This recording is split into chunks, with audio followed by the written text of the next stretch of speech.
নমস্কাৰ বন্ধুসকল, কি খবৰ? আশা কৰোঁ আপোনালোক আটাই ভালে আছে। আজি পুনৰবাৰ এই ভিডিঅ'টো আৰম্ভ কৰিব ওলাইছোঁ।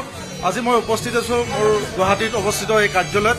যথেষ্ট গৃহিণীসকলে আগভাগ লোৱা দেখা গৈছে। ক'ৰ পৰা আহিছে আপোনালোক? কামৰূপৰ পৰাই, লখিমপুৰৰ পৰাই। ক'ৰ পৰা আহিছে? ক'ৰ পৰা আহিছে আপুনি? তিতাবৰৰ পৰা আহিছে। এয়াই হৈছে অনলাইন ব্যৱসায়ৰ এটা জবৰদস্ত ধাৰণা। আপোনালোকে ল'ব পাৰে যে ঘৰত বহি মোবাইলেৰে যদি টকা ঘটিব বিচাৰে, এয়া হ'ব পাৰে আপোনাৰ জীৱনৰ কাৰণে সুবৰ্ণ সুযোগ। চাওক, এইসকল গৃহিণীয়ে আজি প্ৰমাণ কৰি দেখুৱাবলৈ সক্ষম হৈছে। আজি মাহেকত লাখ টকা উপাৰ্জন কৰিবলৈ সক্ষম হৈছে। আজি সুন্দৰ উপাৰ্জন কৰি ঘৰত বহি আজি টকা ঘটিব পাৰিছে। যদি আপুনি বিচাৰে এইসকল ব্যক্তিৰ নিচিনাকৈ আপুনিও এই সুযোগ গ্ৰহণ কৰিব পাৰে। ক'ৰ পৰা আহিছে আপুনি? ক'ৰ পৰা আহিছে জনাব। লখিমপুৰৰ পৰা আহিছে। কি অনুভৱ আপোনাৰ? বহুত ভাল লাগিছে।